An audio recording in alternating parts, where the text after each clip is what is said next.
All right, good afternoon, everyone. Happy Monday, happy belated Mother's Day to many of you here.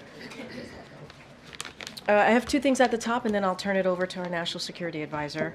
So this afternoon, the President and Vice President will host a reception celebrating Asian American, Native Hawaiian, and Pacific Islander Heritage Month here at the White House. The Biden-Harris administration has leveraged the full force of the federal government to ensure the promise of America for all AA and NHPI communities, including by using an executive order establishing the President's Advisory Commission and the White House Initiative on Asian American, Native Hawaiians, and Pacific Islanders.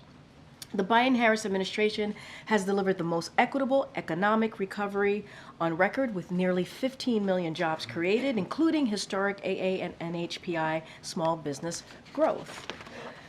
We are also working to ensure equal access to quality education, expand affordable health care for children and families, combat hate, improve disaster recovery, preserve indigenous heritage and lands, and protect civil rights by advancing language access and data equity.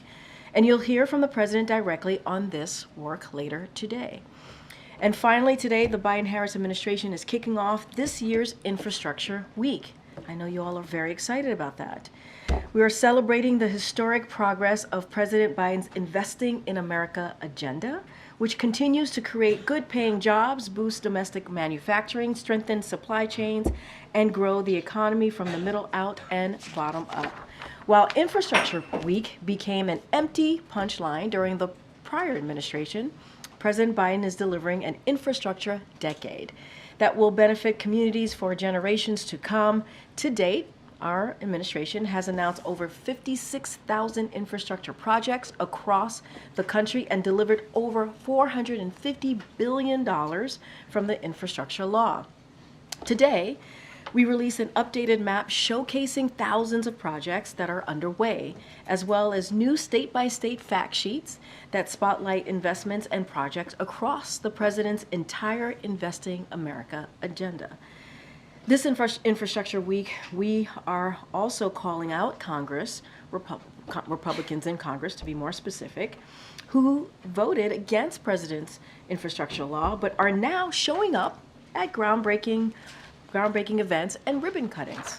We're also calling on congressional Republicans to extend funding for Affordability Connectivity Program, which has lowered internet bills to enable more than 23 million households to access affordable high-speed internet.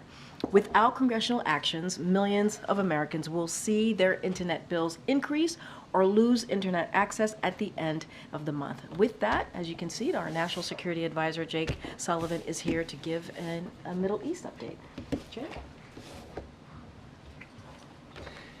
Thank you, Karine, and good afternoon, everyone. Before I take your questions, I want to step back and make some comments on the latest developments in the Middle East. There's been a lot more heat than light in the recent coverage and commentary about the war between Israel and Hamas. So I want to take a moment today to get back to basics and lay out the administration's view. Here is how we see it. 1, this is a war between the State of Israel and the terrorist group Hamas, whose mission is to annihilate Israel and kill as many Jews as they can. The war began on October 7th, when Hamas massacred 1,200 people and took more than 200 hostages. There was a ceasefire in place on October 6th. Sinwar broke it. The President has made clear the United States wants to see Hamas defeated and justice delivered to Sinwar. There can be no equivocation on that. 2, the Palestinian civilians caught in the middle of this war are in hell. The death and trauma they've endured are unimaginable. Their pain and suffering are immense. No civilian should have to go through that. This is on the President's mind every day. 3, Israel has an unusual, even unprecedented burden in fighting this war because Hamas uses hospitals and schools and other civilian facilities for military purposes and has built a vast network of military tunnels under civilian areas. That puts innocent civilians in the crossfire. It does not lessen Israel's responsibility to do all it can to protect innocent civilians. 4, we believe Israel can and must do more to ensure the protection and well-being of innocent civilians. We do not believe what is happening in Gaza is a genocide. We have been firmly on record rejecting that proposition. 5, the United States will continue to lead international efforts to surge humanitarian assistance throughout the Gaza Strip, because innocent civilians should never go without food, water, medicine, shelter, sanitation, or other basic necessities. Active diplomacy by President Biden has made a considerable difference in getting more aid into Gaza. Now we are redoubling that diplomacy to press the key actors, including Israel and Egypt. I discussed this issue with my Israeli and Egyptian counterparts yesterday. 6, the United States has sent a massive amount of military assistance to Israel to defend itself against all threats, including Hamas, Hezbollah, and Iran and its other proxies. We are continuing to send military assistance, and we will ensure that Israel receives the full amount provided in the supplemental. We have paused the shipment of 2,000-pound bombs because we do not believe they should be dropped in densely populated cities. We are talking to the Israeli government about this. We still believe would be a mistake to launch a major military operation into the heart of Rafah that would put huge numbers of civilians at risk without a clear strategic gain. The president was clear that he would not supply certain offensive weapons for such an operation were it to occur. It has not yet occurred, and we are still working with Israel on a better way to ensure the defeat of Hamas everywhere in Gaza, including in Rafah. This has been the subject of detailed conversations between our professionals, and I discussed this again with my Israeli counterpart just yesterday. 7, military pressure is necessary, but not sufficient to fully defeat Hamas. If Israel's military efforts are not accompanied by a political plan for the future of Gaza and the Palestinian people, the terrorists will keep coming back and Israel will remain under threat. We are seeing this happen in Gaza City. So we are talking to Israel about how to connect their military operations to a clear strategic endgame, about a holistic, integrated strategy to ensure the lasting defeat of Hamas and a better alternative future for Gaza and for the Palestinian people. 8, Israel's long-term security depends on being integrated into the region and enjoying normal relations with the Arab states, including Saudi Arabia. The advantages of strong partnerships were on display recently when a coalition of countries helped Israel defend itself against Iranian missiles and drones. We need to consider the tactical battlefield situation in Gaza in light of the bigger strategic picture. We should not miss a historic opportunity to achieve the vision of a secure Israel, flanked by strong regional partners, presenting a powerful front to deter aggression and uphold regional stability. We are pursuing this vision every day. 9, we are urgently and relentlessly working for a ceasefire and a hostage deal, starting with the first phase and building to an enduring calm. As the president said this weekend, there could be a ceasefire tomorrow if Hamas simply released women, wounded, and elderly hostages, all innocents. Israel put a forward-leaning proposal on the table for a ceasefire and hostage deal. The world should be calling on Hamas to come back to the table and accept a deal. The hostages include Americans and citizens from around the world. The president is determined to bring them safely back to their loved ones, and I met with the families of these American hostages again just this past Friday. They know how hard the president is working on this. 10, Iran and its proxies have tried to take advantage of the war in Gaza to launch attacks on Israel. Hezbollah is attacking every day. The threat posed by Iran and its proxies to Israel, to regional stability, and to American interests is clear. We are working with Israel and other partners to protect against these threats and to prevent escalation into an all-out regional war through a calibrated combination of diplomacy, deterrence, force posture adjustments, and use of force when necessary to protect our people and to defend our interests and our allies.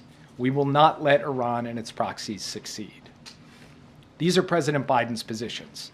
They reflect his commitment to getting an outcome in Gaza and across the broader Middle East that protects Israel's future security and paves the way for a future of dignity and security for the Palestinian people as well, rather than Israel getting mired in a counterinsurgency campaign that never ends and ultimately saps Israel's strength and vitality.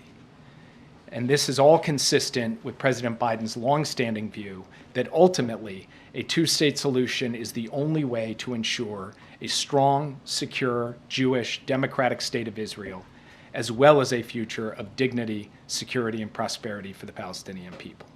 One last thing. No president has stood stronger with Israel than Joe Biden. He was the first president ever to visit Israel during wartime. He is protecting Israel at the United Nations. He mobilized a coalition to directly defend Israel against an unprecedented Iranian attack. He led the bipartisan effort to pass a supplemental that ensures Israel's defense and military edge for years to come. His commitment to Israel is ironclad.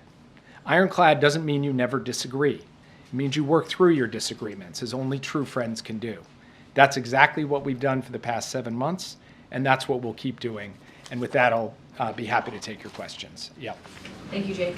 Just a week ago, the administration sounded optimistic on the prospect of a ceasefire and hostage deal. Now those talks appear to have stalled. Can you provide an update?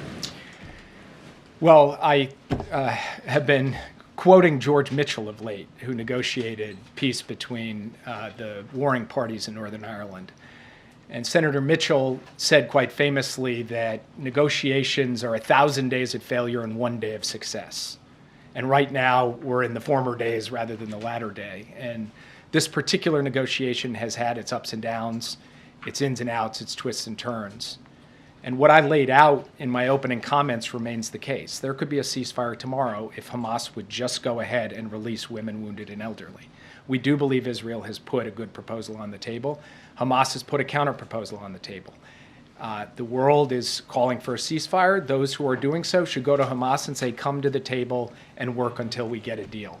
I can't predict when and if that will happen. I can tell you that we remain committed to pressing the diplomacy to achieve that outcome on behalf of the American hostages and all the hostages, and on behalf of getting to an enduring calm in Gaza. What exactly the next step is, we will have to see. This is a dynamic situation that involves the diplomatic element as well as the military element, including the recent operations that Israel has taken in Rafah. So we will now have to see how things unfold in the coming days. You said that it was down to language. What is it down to now? Well, in the end, when you're talking about a phased agreement that has multiple elements relating to sequencing of hostages coming out, movement of military capabilities, surging of humanitarian assistance, movement of civilians, all these things are quite detailed, and working through those details is what is going to be necessary to get this across the finish line. We believe there is a framework that both sides could sign up to, and it's really about the specifics of that framework and filling that out that's necessary. Language ends up being on a page, but it is what reflects the implementation of those details. That's what we're working with the parties, both with Israel and with Qatar and Egypt, who are in close touch with the representatives of Hamas. And we'll keep you updated as we drive to the finish line. We are intent and determined to get all of the hostages home. We are intent and determined to produce a ceasefire and hostage deal. We believe we can achieve that. I cannot tell you when. Yeah. Jake, I want to ask you about Russia, but just first on this topic. In the readout, your call with Israeli officials yesterday, it said that you're going to have this meeting again in person soon. Is your expectation, well, one, when is your expectation that that meeting will happen, and do you expect that there won't be a Rafah offensive until that meeting has taken place? I expect it'll happen in a matter of days, not weeks. We haven't announced a specific date on the calendar, but this isn't going to be long in the future. We're just talking about scheduling so that we can get the teams together. Because, of course, it's not just me meeting my counterpart. It's military intelligence and humanitarian professionals on both sides being a part of that conversation as well. And what I expect is that we will have an opportunity to talk further about the best way to ensure Hamas's defeat everywhere in Gaza, including in Rafah, in the context of that conversation, and that opportunity will still be available to us when we show up for that conversation. And then Zelensky's advisor said today that these new Russian government appointments, including the defense minister, show that Moscow is going to try to scale up its war effort and reconfigure its economy for its defense needs. Is that your assessment of this shakeup as well? Look, it's an opaque system. It's run by one man, Vladimir Putin. He calls the shots. He may move around professionals into various roles, but at the end of the day, he seems bound and determined to continue to try to inflict a brutal war of aggression on Ukraine. We'll take whatever comes, support Ukraine alongside a coalition of countries, and see what happens. So I don't have a specific comment on the nature of this change up in their government. I've seen that speculation from the Ukrainians. It's not unreasonable, but I can't draw any conclusions at this point. We'll have to see what unfolds. Yeah. Thanks, Jake. Does the U.S. believe that Sinwar or other top Hamas leaders are hiding in Rafah? And if not, why do the Israeli forces continue to push further into Rafah? What reasons are they giving you? Look, I've seen the public reporting on this, both in Israeli press and in American press, citing intelligence officials suggesting he's not actually in Rafah. I'm not going to comment from intelligence on intelligence operations from the podium, so I'm afraid I can't go further in trying to answer your question. But it's a reasonable question if, in fact, it were the case that he weren't in Rafah, but I can't confirm that one way or the other from this podium. What reasons are the Israelis giving for why they continue to push forward in Rafah? And do you get the sense that they're taking the U.S. warning and threat seriously? Look, I think that they have taken the sustained conversation that we have had with them about how to seek an enduring defeat for Hamas while minimizing civilian harm. I think they have been taking that seriously. We've had multiple rounds of conversations, professional to professional, president to prime minister. We will continue those conversations. We have been very clear about where we stand, and we've also been clear that we're here to actually offer constructive ideas for how to proceed with this in a way that will ultimately achieve the objective. One of the points I made at the outset that I think bears repeating is that really any military operation, a targeted operation, a larger operation on the ground or in the air, has got to be connected to a strategic endgame that also answers the question, what comes next? And that's something that we're really bearing in on with the Israeli government, and feel that there needs to be more attention on that piece of it, lest we end up in a circumstance where Israel conducts a military operation, kills a bunch of Hamas guys, also creates some harm to innocent civilians caught in the crossfire, and then terrorists come back, as we have seen them come back in Gaza City and Khan Yunis and other places. We want to avoid that outcome. We want an outcome in which the page gets turned from Hamas's terroristic reign over Gaza, and a better future comes for the Palestinian people and for the security of the state of Israel. That's what we're going to keep working through. Yeah. Thanks, Jay. I know you don't previously haven't wanted to talk about drawing red lines, but Israel is continuing to strike Rafah, and they're continuing to order the evacuation of large numbers of civilians. So how will you assess when it has crossed over into a full-scale offensive from the current operations that are happening now? We're watching this very closely, as you are. We're consulting closely with the Israelis. We're collecting our own assessment of what's happening on the ground. The Israeli Defense Forces have indicated to us that the operations they are currently pursuing are targeted.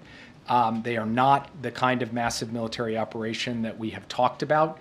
We'll make our own judgment on that as we see things unfold, and it will be based on a totality of factors. It's not a mathematical formula or a mechanical determination. It's something we will judge based on what we see, and the president will then make his determinations. We have not seen that happen yet.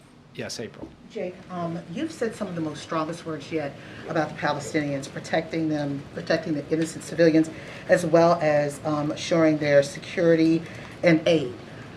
What has your department, the National Security Council, as well as Steve Benjamin said to Morehouse in the lead up to the president's speech, trying to quell the concerns about protests during his commencement address this weekend?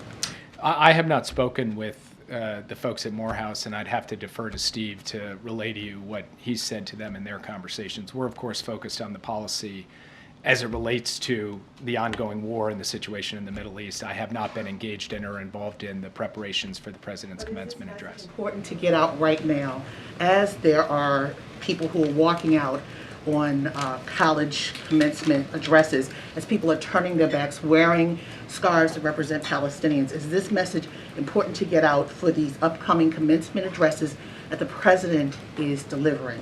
The president called Prime Minister Netanyahu at the beginning of April, more than a month ago, to register his very strong concern about the need to get more humanitarian assistance in, and he put out a strong public statement at that time. So the premise of your question that I'm now coming to speak about the issue of surging humanitarian assistance or protecting civilians is not a premise I'm afraid I can accept. The president's been very strong on this. Secretary Blinken has been strong on it, and not just in what they say, but in the work that we are doing with Israel, with Egypt, with the United Nations, and frankly, through our own activities, including airdrops and the work to get this pier in place to begin to surge humanitarian assistance in by sea. And when it comes to the issue of civilian harm and the question of trying to do everything possible to reduce the amount of civilian harm on the Strip, this is something the president has spoken to quite actively over a sustained period of time as well, and is directly engaged with the Israelis on too. There are people who are protesting the president's appearance at Morehouse because of the Palestinian issue. What do you say to those people directly? I would say, please read the remarks that I just gave to this room today, because I think it tries to lay out. It's not a flip. I'm not being flip. I'm telling you, April, straight up. What I've just laid down here today encapsulates the president's position on something that is both simple and complex. It is simple because Hamas is an evil terrorist organization that needs to be defeated, period. It is complex because doing that in the context of what is happening in the Gaza Strip is a complex military operation, and frankly, the regional situation makes it even more complex. And people of good faith have very strong views on this issue. And we will engage with people across the, across the board of folks who have come to this with their own perspective, their own worldview, and all we can do is tell them, how do we see it? Where do we stand? And what I've tried to lay out for you, step by step, is where we stand on a set of issues that raise questions of policy, of course, but are also deeply human. They're deeply human for the hostage families. They're deeply human for those who lost their lives in a massacre on October 7th and whose loved one lost their lives. It's deeply human for innocent people who are caught in the crossfire and are struggling to get access to basic necessities. And we're going to keep speaking to that as we go forward and continue to follow what we believe is in the best interests and reflective of the values of this country. Yeah. Thanks, Jake. There was a New York Times analysis today that showed Russian missiles breaking through Ukrainian air defenses in far greater numbers over the past couple of months, with interceptions down. At the same time, there's this apparently, Russian forces gathering and surging on this new front in the north. Is any of this the result of delays in getting arms to the Ukrainians, or what accounts for this turn? So part of it is the fact that Russia has continued to push the envelope in terms of just the brutality and intensity of its campaign. It has sought more targets across a wider range of Ukraine, most of them civilian, frankly, trying to destroy the Ukrainian electricity grid with an even greater determination this year than they had last year. Part of it is about the need for us, the United States and our coalition of countries, to surge yet more air defense in so that Ukraine has it. And yes, part of it is about a 6-month delay in being able to get assistance to Ukraine that has put Ukraine in a hole, and we've made no bones about that from this podium. So we have started moving air defense to them. We intend to move more, and by we, I don't just mean the U.S., I mean our whole coalition with the President, Secretary Austin, myself, working day in, day out to coordinate those deliveries and to put Ukraine in a position where it is better able to defend against what Russia is throwing at them, and what they are throwing at them is quite considerable. Yeah. Follow up on that. Can you quantify how quickly are the new packages of military assistance arriving on the battlefield in Ukraine, and if the U.S. is confident that they'll arrive in time for the Ukrainians to be able to fend off advances into Kharkiv and other regions? The same day that the law took effect, now 2-3 weeks ago, the president signed out $1 billion package. Some of that equipment is already on the battlefield. On Friday, he signed out another package. Some of that equipment will get onto the battlefield this week. Now, some of it has a longer lead time in terms of our ability to ship it, organize it, and get it in. So I don't want to suggest that all $1 billion worth of equipment is on the battlefield. But what you will see is a steady flow week by week. It's not like we've got to wait well out into the future before stuff starts getting delivered. And we are going to have another, what we call PDA, Presidential Drawdown Authority package, just in the coming days, because we're trying to really accelerate the tempo of the deliveries, recognizing, as I said before, The delay put Ukraine in a hole, and we're trying to help them dig out of that hole as rapidly as possible. PDAs every week now, or even faster? How we do the drawdown is a little bit less of the central issue than what the size of it is and what the sequence of actual deliveries are. So I'm not going to suggest that there'll be a drawdown every week. What I am going to suggest is that the level of intensity being exhibited right now in terms of moving stuff is at a 10 out of 10. I spoke this morning along with Secretary Austin and Chairman Brown with our counterparts in Ukraine, General Syrskyi, Minister Umarov, and Andriy Yermak.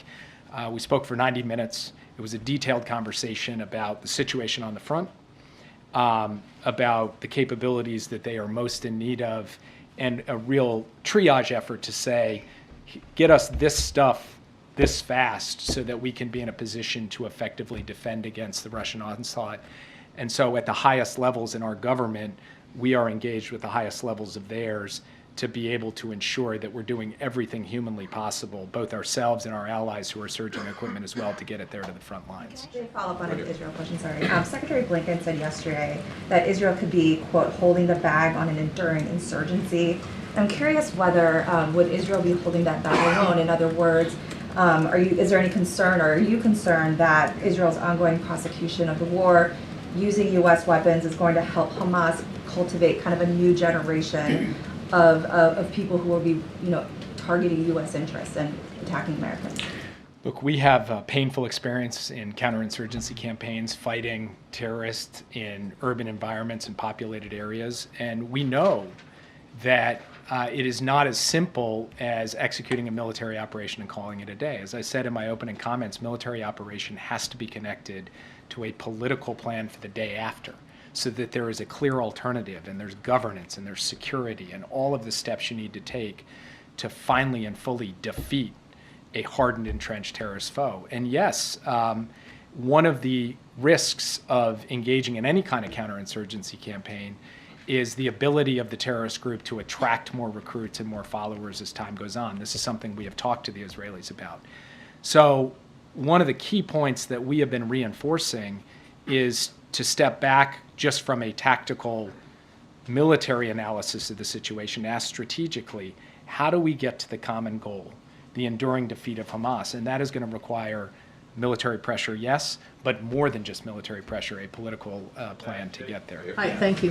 One of the big questions about Rafah is that why does the United States, the strongest ally of Israel, the biggest weapon supplier, seem to have so little clout with the Netanyahu government? And you said, for instance, that they need a strategic endgame. They don't have one yet. Bibi Netanyahu has said they're going to go ahead in Rafah no matter what. What is the evidence that the United States still has clout with the Netanyahu government, or is it just too early to tell? Well, I think you can go back to the beginning and look at the pattern of engagement of the United States and the impact that it's had on, for example, the flow of humanitarian assistance. And we believe also that in engaging Israel on the question of civilian protection and civilian harm, they have made adjustments over the course of time. And then with the question of a strategic endgame, I don't think that's really a question about American influence. That's a question about Israel's strategy and what Israel chooses to do. The Prime Minister doesn't have to answer to us on that. He's got to answer to the Israeli people on that, because he's ultimately having to deliver for them the long-term security and a clear answer to the question, how does Hamas get defeated on an enduring basis and what comes after? So I think sometimes this whole issue gets put a little bit too much into the frame of the U.S. and Israel and not enough into the frame of these are sovereign Israeli decisions that they're making in a democracy. Their leadership is choosing how to prosecute this war. They're going to make those decisions. We're a sovereign country too. We're going to make our decisions. And as a very good friend of Israel, we are going to stand with them as they work to defeat their determined enemy. But we're also going to offer our advice and make clear where we stand on these issues as well. That's the most we can do. That's the most you could ask of anyone. That's what we will do every day. We do believe it has borne results. We hope it will bear more results in the period ahead. Yeah. Another question on Secretary Blinken's comments yesterday. He said that even if Israel goes further into Rafah, that there will still be thousands of Hamas soldiers left. So why is then Israel saying that they have to go into Rafah to defeat Hamas? Look, I'll leave that to the Israeli government. A point that we have made to them is that Israel has gone through Gaza City. Israel has gone through Khan Yunis. And in both places, you've seen terrorists emerge from the rubble because, from our perspective, there's not a sufficient integration of a military plan with the political plan. We have concerns about that. We've raised those concerns, not with rancor, but because we want to see a successful outcome to this war. We want to see Hamas defeated. We want to see its leaders, justice delivered to its leaders, starting with Sinwar. So we'll continue to talk to them about this, but really that question, which is a good question, is a question best posed to the Israelis who are formulating the military plans that they are unfolding. Question on China tariffs. What is the president's goal with his review of those tariffs, and do you expect any retaliation from China if tariffs are in fact raised? So I will not get ahead of the president on this. I've seen obviously all of the reporting on it. It's no secret that the president, this entire administration, has been concerned about unfair practices by the PRC that harm American workers and businesses, the issue of overcapacity, the ways in which China has put in place a series of non-market distorting practices in strategic sectors. And he has said consistently, I'm going to stand up and push back against that. And so that's the frame that he approaches this with. And then I'm going to leave the specifics to be announced in due course, I would say in short order. Yeah. Jake, you cited the humanitarian aid as a way to influence Israel and a clout of the U.S. But this, even the aid coming to Gaza, has been curtailed now. It's been blocked. So barely any aid coming in. And also the repeated attack by settlers and extremists in the West Bank of allowing the aid in. So how can you make sure that actually the U.S. has that clout that you're mentioning? And second, if you allow me, many Arab states said that, including your allies, said they're not going to take part in the day after plan in Gaza in any shape or form, whether it's a force or it's administration. Netanyahu said too that he doesn't want the PA to take part or a two-state solution. So what's your vision when it comes to the day after? How can you push the Israelis to materialize this into some kind of plan of action? So on the first question, in the past few days since Israel took the Rafah crossing, we have seen difficulty getting aid through either Rafah or Kerem Shalom, and this is a matter of great concern to us. This is something we're working not just with the Israeli government, but the Egyptian government and the United Nations, because it will take all three of them working together to make this happen. In the meantime, Israel has opened yet another crossing in the north beyond Erez, a crossing called Zakim, and has moved flour through that crossing. We have managed to get some fuel in down through the south despite all of the other difficulties. This is an urgent and critical situation. We have got to get those crossings open to get more aid in. That has been an issue of the past 3 days since these military operations, and it's something we are working through with all the relevant parties. It is a total outrage that there are people who are attacking and looting these convoys coming from Jordan going to Gaza to deliver humanitarian assistance. We are looking at the tools that we have to respond to this, and we are also raising our concerns at the highest level of the Israeli government, and it's something that we make no bones about. This is completely and utterly unacceptable behavior. On the day after, we are in fact having constructive conversations with Arab states about it. But what they do want to see is a political horizon. They want an answer to what does the long-term future look like for the Palestinian people. That's something we're talking about with them. That's something we're talking about with the Israeli government as well. Yes. Thanks, Jake. Just to put a little bit of a point on Nadia's question, is Israel restricting the flow of humanitarian aid into Gaza, or is it not? So first, I would point you to the findings of the State Department report that just came out over the weekend. We believe that there were periods over the last few weeks where there were restrictions that had to be worked through, but at the time we put that report forward, we felt that there was sufficient work being done by the Israeli government with respect to the facilitation of humanitarian aid that we did not make a judgment that anything had to be done in terms of U.S. assistance. That continues to be our position today. In plain language, they're restricting it, but it's okay in the way that they're restricting it. Those are your words. They are certainly not my words. I'm not sure if that's how you ask questions, but yeah, go ahead. Jay, good afternoon. As we sit here 7 months into this war in Gaza, how confident are you as you stand there that the hostages, the remaining hostages, will come home, A, and B, how many of them do you believe are actually still alive? I cannot give you a clear number of how many are still alive because we do not have total fidelity on that, unfortunately. And it's something that we watch every single day. We know there are deceased hostages, and we know there are living hostages.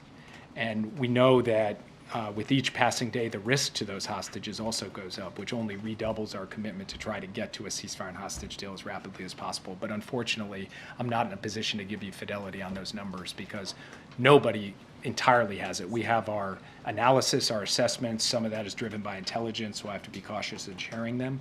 But to look you in the eye and say, we know exactly how many are alive, nobody can do that for you. And how would you describe the relationship right now, between President Biden and Benjamin Netanyahu?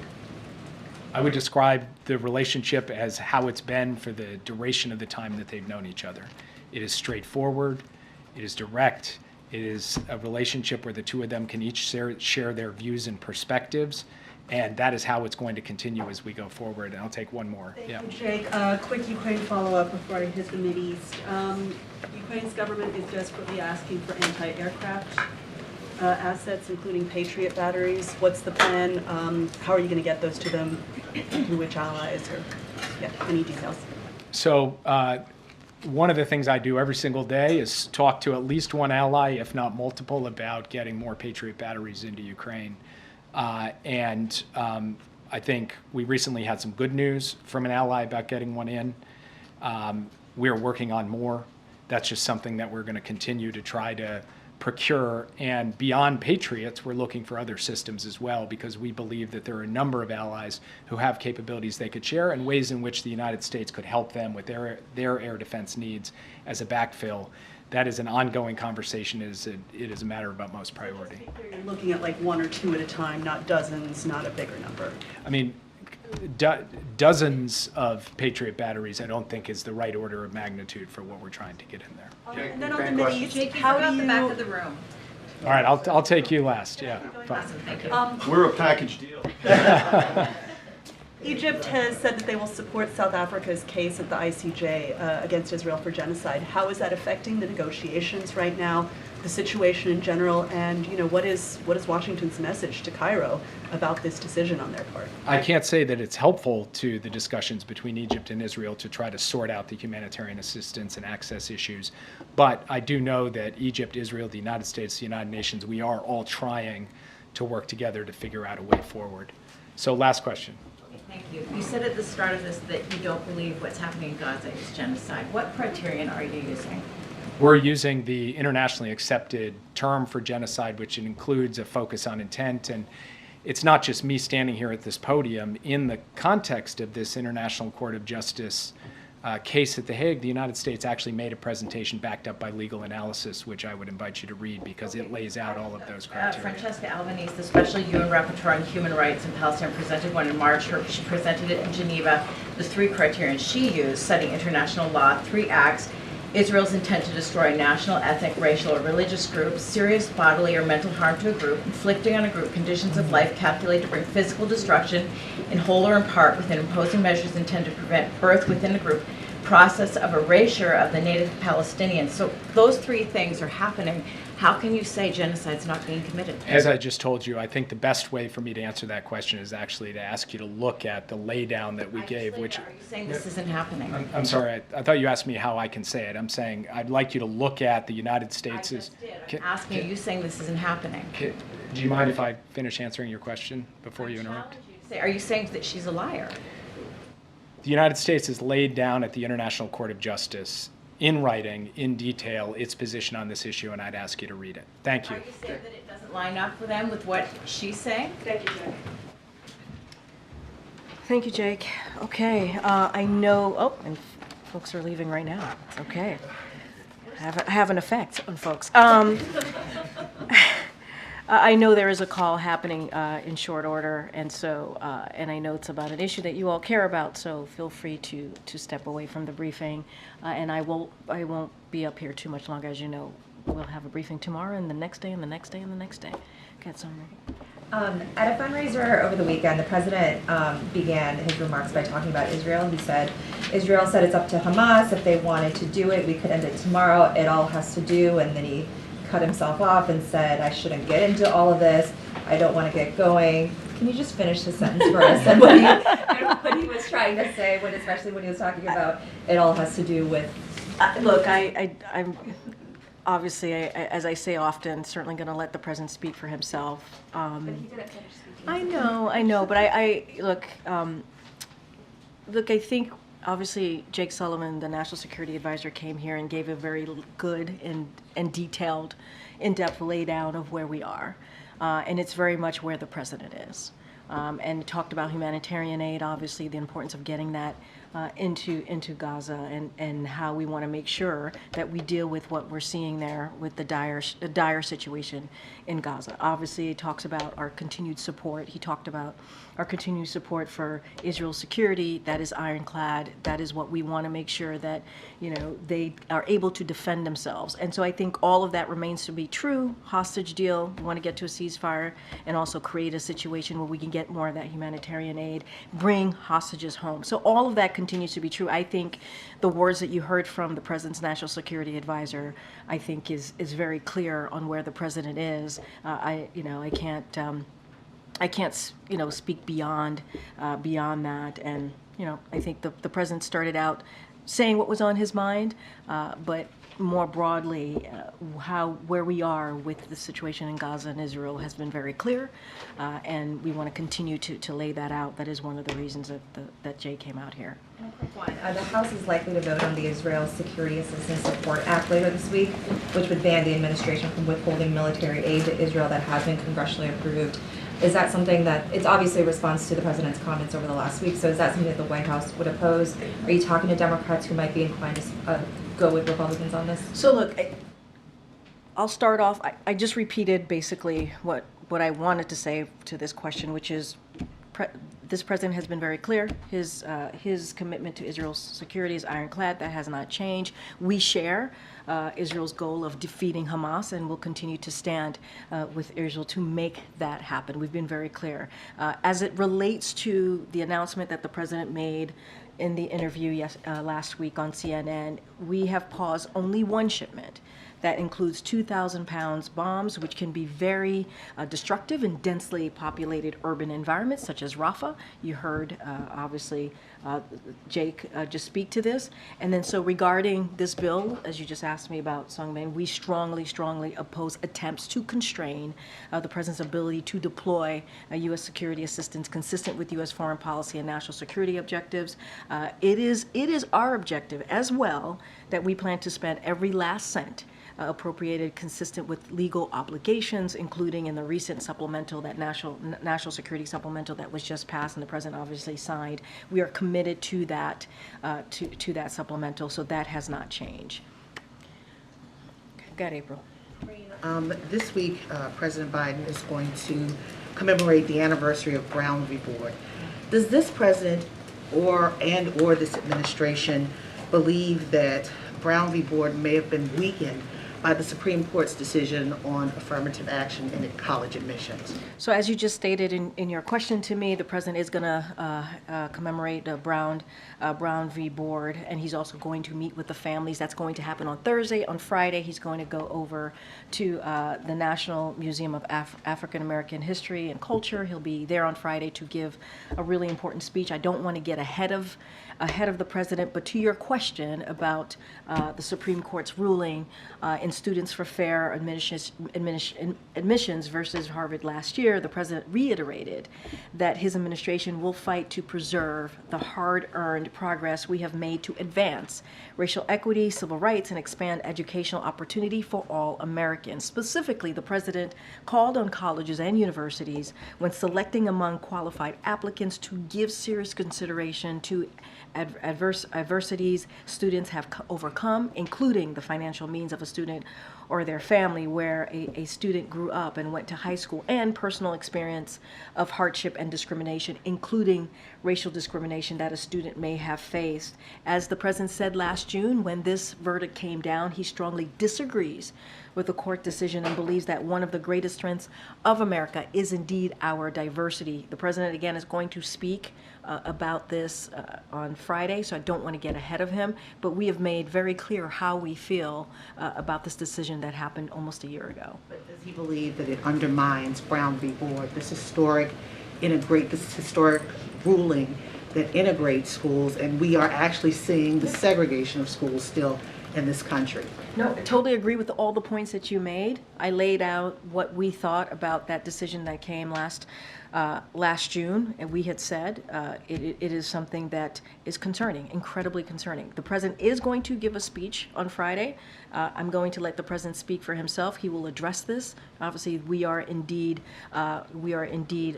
commemorating the landmark Broad v. Board of Education, and so that's something we're going to meet with the families on Thursday. So you see a pattern here that the president's going to meet with the families on Thursday. He's going to give remarks on Friday, and he will speak to this himself. But wanted to lay down what we have said already about the ruling, the admissions ruling versus Harvard that happened last year. We've been very clear about that.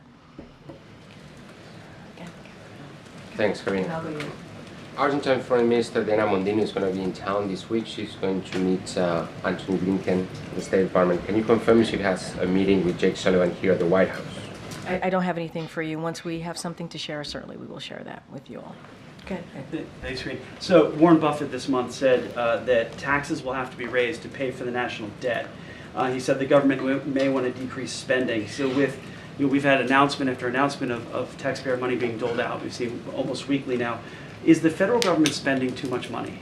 So let me just say a couple things that Warren Buffett did say that we certainly agree with, and I'll quote him: "The wealthy are definitely undertaxed relative to the general population, which is why the president has a plan to make sure that wealthiest among us, the billionaires and big corporations, pay their fair share." And we've been very clear about that. They pay their fair share in order to pay for his investments in America and cut the deficit by $3 trillion. And Buffett also said it doesn't bother him to pay taxes. And so it has been very clear, the president has said, that he will not raise taxes on anyone making less than $400,000. That is what the president has said. Warren Buffett pretty much agrees with us. We agree, obviously, with him. And this is very different than what Republicans want to do. They put out their plan. They put out what they want to do. They want to cut Social Security, Medicare, Medicaid, give tax breaks to billionaires and corporations. We do not agree with this. And what we want to do is continue to make sure that we're lowering costs for Americans, for families, whether it is Big Pharma, fighting Big Pharma, lowering health care costs, making sure that we go after corporations as you hear us talk about junk fees. Those are the ways that we want to move forward. That's what our focus is. So increase taxes to pay the debt? But let's be really, really clear, right? On billionaires and big corporations, whom Warren Buffett himself said, as you started asking me about Warren Buffett, he says that they are undertaxed. And that is something that the president agrees on. And he believes if we are able to do that, to tax corporation and billionaires, that would pay for his investments in America and cut the deficit by $3 trillion. That is something the president has been very clear about since day one. One more, if I could, on China and the tariffs that are coming. So in July of 2019, then candidate Biden said that tariffs on China are abusive policy. Has the president changed his mind and now believes tariffs work? So look, I'm going to be really mindful. I'm going to let in due order. You'll hear directly from the president, directly from us. So don't want to get ahead of that. Jake said it really well when he was here. We have always had concerns on China's unfair trade policies. We've been very clear about that.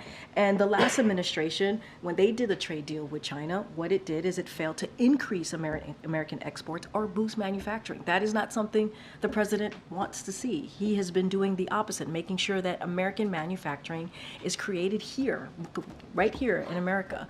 And so that is something that he has been very focused. He says he wants to protect American workers, protect businesses, American business. That's what the president wants to do. He spoke about this when he was in Pittsburgh not too long ago, talking about making sure that we see fair business practices as it relates to American workers and American businesses. So don't want to get ahead of that, but we've been very, very clear on how we move forward on these types of practices as trade practices and what we want to see, and that is the framework. As Jake Sullivan said here moments ago that we move forward in. But so he now believes tariffs work. I'm just going to be really mindful, not get ahead of what we're about to announce soon. What we have been really clear about is protecting workers, protecting businesses, and we have called out China's unfair trade policies, and so we're going to continue to do that. Go ahead, Phil, in the back. There's new reporting in the Wall Street Journal that found that the FDIC director, Martin Grunberg, disrespected, disparaged, and treated unfairly officials there, and that he was known to be someone who could not control his temper. Obviously, President Biden said early on in his administration that he would fire on the spot anyone who bullied or unfairly belittled a coworker. So has the president seen those reports, and if those reports prove to be accurate, will he take action? So I don't have any personal announcements to make at this time. The FDIC administrator, chairman to be exact, apologized and spoke to this, and so certainly I would send you there. The FDIC is an independent agency, so would refer you to them as to anything else coming out from the FDIC on this particular matter, but I just don't have any policy personnel announcement to make at this time. Get some. Thanks, Karine. I know you don't want to get ahead of the announcement, but can you just more broadly talk about the role that tariffs play here in trying to balance protecting American workers versus consumers? Because tariffs are often a tax to consumers. So how can you ensure Americans that with more tariffs, it doesn't come with higher costs? So I'm going to let the announcement speak for itself, but what I can say about what China has played here, they've played by a different set of rules, and this is what we know to be clear, and it has been unfair and anti-competitive economic practices. For example, forcing technology transfers and stealing intellectual property, distorting market forces with unrivaled subsidies, barriers, and regulations, flooding markets with artificially cheap products to wipe out the competition. And that's what we have seen from China with their unfair trade policies. We have done the opposite here. And what we have tried to do is invest in our Invest in America agenda is $860 billion invested by the private sector in manufacturing and clean energy. Nearly 800,000 manufacturing jobs created right here in the U.S. So you see the president's investment in America. This is what his agenda has been all about.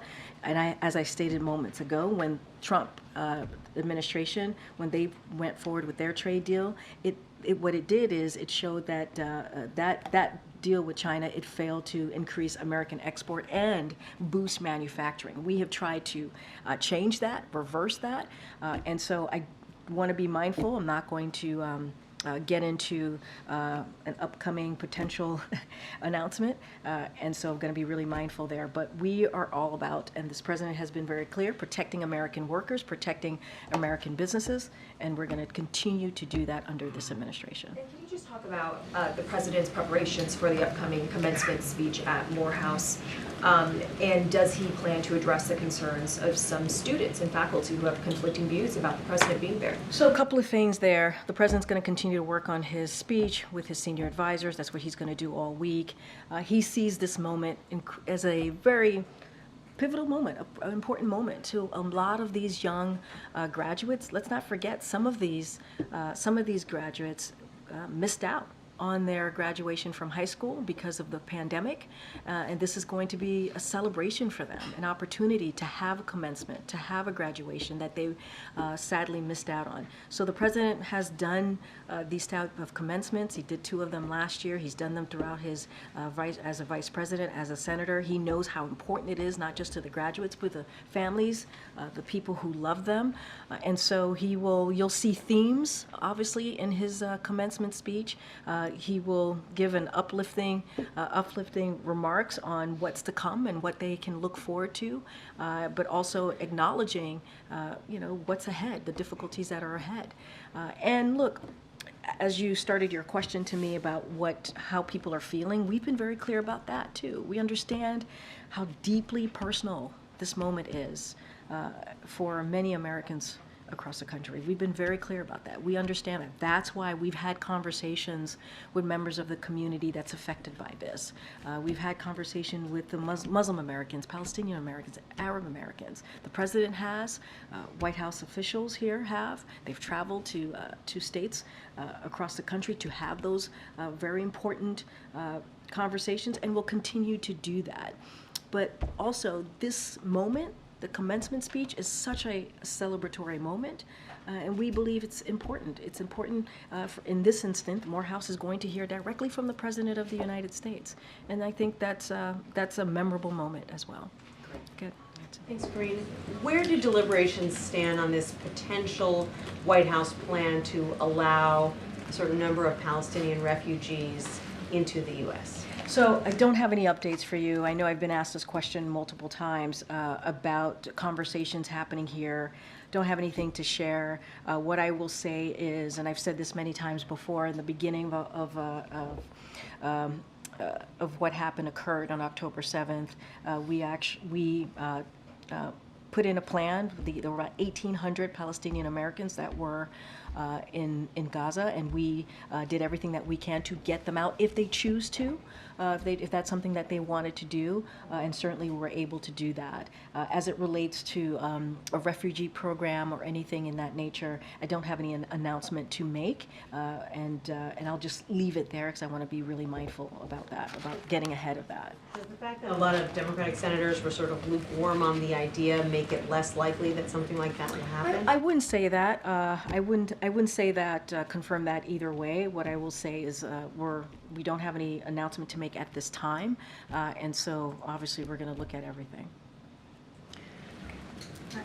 So the U.S. has withheld bomb shipments to Israel, and on Friday the State Department sent a report to Congress. So did the report further support the administration's stance, or are they having second thoughts about it? Say that one more time. So the U.S. has withheld bomb shipments to Israel. Yeah, just one shipment, 2,000 bombs. Yep. Right. And so we had 2,000 pound bombs. Right. Yep. So and that is connected to what we have said, and we have made very clear about our public and made this publicly and privately, our concerns about a major military operations into Rafah. And so we have been very clear about that because of the more than 1.4 million Palestinians who are there, who are seeking refuge. And so we've been very clear about that. So we have paused one shipment, and that's what the President spoke to last week. That's what Jake spoke to just moments ago. Right, so the report, does it sort of further strengthen what the president is doing, or is it giving him pause? What did you think of the report that the State Department sent to the Congress? I mean, I think Jake spoke to that, and he talked about the findings of the report, how it wouldn't change our policies. That's number one, and this is an ongoing, transparent process. I don't have anything else to add beyond that. Look, when you think about the pause on these 2,000 pound bombs, the reason why we paused it is because we want to be mindful, right? We understand that there is in Rafah, there are dense areas that have Palestinians who are seeking refuge. And we want to make sure those civilian lives, those innocent civilian lives, are protected. That's why we've made very clear about our concerns about a major military operations there. That is the reason, that is the focus, understanding that fact, and that is a fact. And so we're going to continue to have those conversations. You heard Jake talk about in upcoming days having an in-person conversation with his counterparts, continuing these group meetings that they've been having that NSC's been having with the IDF, the Israeli government, and so that's going to continue. We're going to continue to be really clear about our concerns, as we've been publicly, as also privately, and so those conversations continue, and that's why the President has been very clear. There are 1.4 million civilians, innocent civilians, that are in Rafah right now. And we want to be really careful and mindful. We want to see a plan that speaks to how is Israel going to make sure that those lives are protected. It is a pause of one shipment, and that shipment is related to what we believe it could be potentially, an issue here in Rafah, being very, very clear about that. Great. Okay, go ahead. Thanks, Karine. Some recent polls, and I know you've said the president doesn't govern looking at polls, but some have shown his popularity eroding amongst young people and also non-whites, and it's not only related to Israel. Is he aware of that? Is he going to try to refocus his messaging or tweak it to speak directly to those groups that have felt left behind? So look, and going to be mindful about this upcoming election, not going to comment about that, the 2024 election, or how these polls will affect the 2024 election. Going to be super mindful. But more broadly, we believe that young Americans support the president's agenda more broadly, right, in an overwhelming way. And the president has stood with young Americans on many of the issues that they care about, because you said beyond what's happening in the Middle East. And so when it comes to climate change, right, that's something that he's been very clear about and has been the most progressive president on that particular issue. And he's going to continue to do that. We understand as well that while the economy is turning around, and you've heard me talk at the top about the 15 million jobs created and what we've been able to do to turn around the economy, we understand that prices are too high, and young people in particular are feeling that. And so we're going to continue to work on those issues. We're going to continue to do everything that we can to lower cost. I talked about the situation in the Middle East and how young Americans are feeling about what they're seeing in Gaza, and we understand how painful it is, this moment is for them. That's why we've been working so hard to try to get a deal that would lead us to a ceasefire, get hostages home, and make sure that we get that humanitarian aid. Let's not forget that the U.S. has led the effort in getting humanitarian assistance into Gaza. And so, going to be super mindful about the particular polling questions, but we do believe that we want to make sure that we have an economy that works for young people. We want to make sure that we listen to young people and hear them out. We want to make sure that we continue to work on some of the issues that the president has talked about, whether it's student debt relief. This is something that the president, it's not going to stop him from doing the work that he has been very clear about wanting to deliver for the American people, including young Americans. So, messaging to minorities.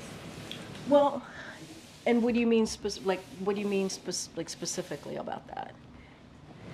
Hispanic voters. Yeah. Well, I'm not going to speak to Hispanic voters or voters more specifically, but if you look at what the president has been able to accomplish for different communities, we have seen an economy that he has created, right, that he's wanted to create, that is not a trickle-down economy, that is very much from the bottom up, middle out. And you've seen unemployment go down for the Hispanic community. You've seen wealth, when we talk about wealth gap, closing the wealth gap, and making sure that we're creating jobs for Latino, Hispanic communities, more specifically. I think we've created more than 4 million jobs in this administration for that particular community. We've seen that as well for the Black community, the African American community. We've been very consistent. You heard me lay out what we've been able to do for Asian Americans with the president's economic policy. So we are very, very committed to making sure that communities that are normally seen to be left behind are not left behind as it relates to the president's economic policy. You see that when he fights Big Pharma. When he's fighting Big Pharma and lowering costs, that helps communities that you're asking me about. When we're talking about junk fees, that helps communities that you're asking me about. And so when we're talking about expanding ACA, we expanded that for Dreamers, for DACA recipients. That's because, and you heard this president say this last week, because he understands that DACA recipients, many of them are part of our military, right? They're part of what makes this country great. And so those are actions that the president's going to continue to take and continue to have those conversations and certainly message that. I have to go. Thanks, everybody. I'll see you tomorrow. I'll be back tomorrow, guys. Thanks, everyone.